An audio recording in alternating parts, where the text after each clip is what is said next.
Hello, my friends. The good news keeps coming from the front line on Russian territory. The Ukrainian forces have made further advances in the Kursk region, gaining control over even more territory. Preliminary reports suggest that Ukrainian forces now hold defensive lines that were originally prepared by the Russians. As of today, it's confirmed that Ukrainian forces expanded their controlled area by nearly 3 kilometers in depth and 12 kilometers in width. Additionally, near the village of Sudzha, close to the border, Ukrainian forces have advanced another 8.5 kilometers. This means Ukrainian armed forces have captured more territory than the Russians managed to gain near Vovchansk in the Kharkiv direction.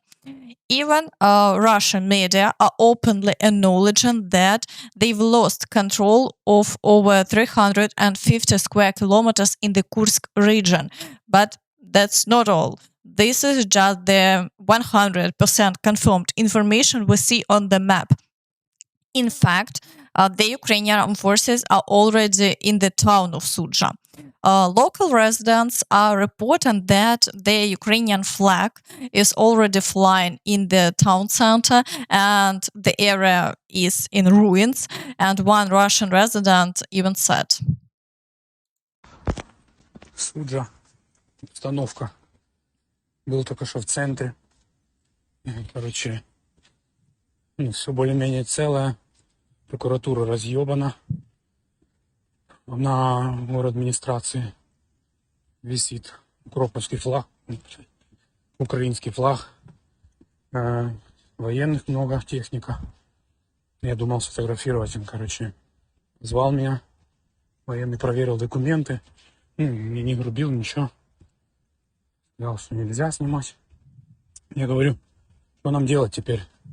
Что будет? Он типа, что делать? Говорит, учите гимн украинский и готовьтесь к референдуму. Пиздец. Честно говоря, уже похуй, под каким флагом жить. Главное, чтобы мирно. Если наши нас не могут защитить, может, хоть украинцы смогут. how about that statement from a Russian citizen? They are already willing to live as part of Ukraine. Friends, make sure to share your thoughts in the comments. Russians are also reporting that their Kreminna district, like Sudzha, is now fully under Ukrainian forces' control. In the village of Abukovka, infantry has moved through the streets and now an endless column of tanks is advancing, a lot of them. Interesting, isn't it? Remember when they were celebrating as Russian aviation destroyed Ukrainian homes and air and artillery strikes continued daily in the border and frontline areas? Now the war is shifting onto Russian territory, and today everything is falling into place. Many military analysts and experts didn't know the general staff's plans and criticized Zelenskiy for not having enough forces to hold the defense. But now we see that a counteroffensive was being prepared for a significant turning point. For Russia, this is as much harder blow than if the Ukrainian forces had launched a counteroffensive on any other part of the front in Ukraine. But let's not celebrate too much yet. Let's wait and see how events unfold. Hopefully, Zelenskiy has devised a solid plan to put Ukraine in a strong position for future negotiations. Today, the US Department of State commented on the unfolding events. On the usage of American-supplied weapons in the Kursk region in Russia, nothing about our policy has changed, and with the actions that Ukrainians are taking today, they are not in violation of our policy. This means everything is going according to plan, and the US supports this development. Meanwhile, Putin continues to receive polished reports. 5 часов 30 минут 6 августа подразделения Вооруженных сил Украины численностью до 1000 человек перешли в наступление с целью захвата участка территории Суджинского района Курской области. Действиями подразделений прикрытия государственной границы совместно с пограничниками и подразделениями усиления, ударами авиации, ракетных войск и огнем артиллерии продвижение противника вглубь территории на Курском направлении остановлено. В настоящее время подразделения группировки «Север» совместно с пограничными органами ФСБ России продолжают уничтожать противника в районах, непосредственно примыкающих к российско-украинской границе. Потери противника составили 315 человек, в том числе не менее 100 убитыми и 215 человек ранеными. Уничтожено 54 единицы бронированной техники, в том числе 7 танков. Операция будет завершена разгромом противника и выходом на государственную границу. Доклад закончен. Overall, we'll see how the situation develops. The Ukrainian Armed Forces are continuing to advance, and just yesterday the front line was updated on the map in this area. Progress is being made quickly, so we wait and see. However, due to the increased shelling by Russians in border areas, evacuation has been announced for 23 border settlements in the Sumy region. Zelensky also commented on the situation in the Kursk region. І чим більше тиску буде на Росію, на агресора, який приніс війну в Україну, тим ближче буде мир. Справедливий мир через справедливу силу. Я дякую усім, хто це забезпечує. Друге, говорив сьогодні з головкомом Сирським щодо наших дій, наших кроків, деталі згодом. Now, let's move on to the situation in the Kharkiv direction. In the area near the village of Liptsi, fighting continues while assaults on Gleboka have temporarily ceased. The front line remains unchanged. In Vovchansk, the fighting remains intense, with Ukrainian forces reporting successful strikes against Russian positions, even in the areas occupied by the Russians. Despite ongoing efforts, Russian forces haven't made significant progress, and the front line hasn't changed in the past 24 hours. In the Kupiansk direction, the activity continues, and the Russians are assaulting Petropavlovka and attempting to break through to 3 villages simultaneously: Kolesnikivka, Glushkivka, and Novoosinovo. These positions are critical because they lead directly to a water barrier, after which the Russians would likely attempt to advance on Kupiansk itself. However, there have been no changes on the front line over the past day. In the Svatove area, activity has decreased, with Russian forces failing to make any significant gains and now regrouping their reserves.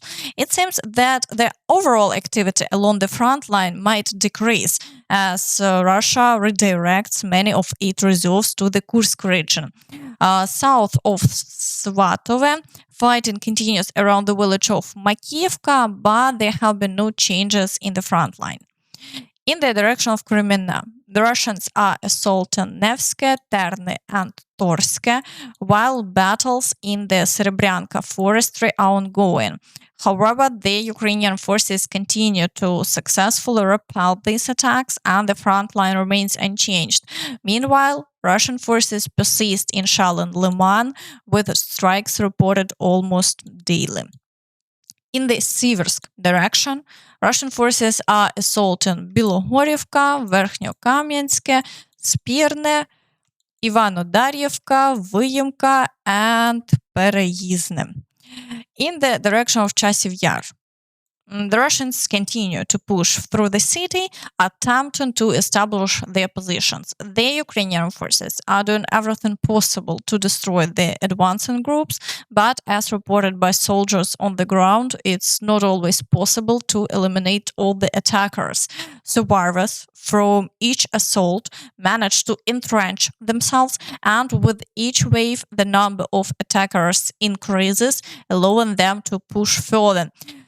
The situation remains challenging, but the Ukrainian forces are successfully holding the front line without significant changes. The battles for Ivanivsk also continue, but it seems the Russians are not making any breakthroughs here. In the Toretsk direction, the situation is worsening. Russian forces are gradually advancing, with reports of offensive actions near the Svatove area towards Toretsk itself.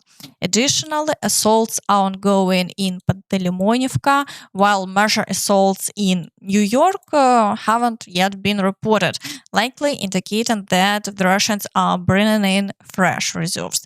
The situation here is complicated, with the risk of Ukrainian forces in the eastern part of the city facing encirclement. In the Pokrovsk direction, the intensity remains high.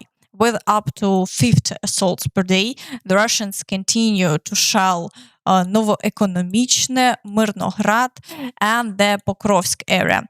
Assaults on Vozdvizhenka continue, along with battles near Novoalexandrivka, but the Russians haven't managed to advance towards the highway. The situation is more dire around Novohrodivka, where the Russians are assaulting Ivanivka and attempting to break through to Hrodivka. Battles are ongoing for Zhelanne and Novozhelanne, and southward there are continued offensive actions towards Kumyshivka, Kalinove, and Karlivka. Despite the challenging circumstances, the front line has remained unchanged over the past day, indicating that Ukrainian forces are successfully repelling most of the assaults. In the Kurakhove direction, battles for the outskirts of Krasnohorivka continue, with Russian forces also attempting to break through to the village of Kostiantynivka. However, there have been no changes to the front line over the past day. In the Vuhledar direction, assaults are ongoing in the village of Vodine, while other areas are mainly experiencing shelling. Russian forces appear to be preparing for further assaults in the area around Velika Novosilka. In the Zaporizhzhia direction, the situation remains relatively calm, with the Russian forces conducting only sporadic shelling and no significant changes on the front line. In the Kherson direction, shelling continues, but no new Russian offensives have been reported. Ukrainian forces are also striking deep into enemy territory, with the reports of explosions in Skadovsk yesterday. Overall, the fighting continues, but today the focus is on advancing deeper into Russian territory to weaken their position in negotiations. What are your thoughts on this? What do you think? What is happening? Please share your opinion in the comments. And that's all from me. So please don't forget to like this video, subscribe to the channel, and hit the notification bell to stay updated on all the latest news. Thank you for watching, and see you next time. Bye bye.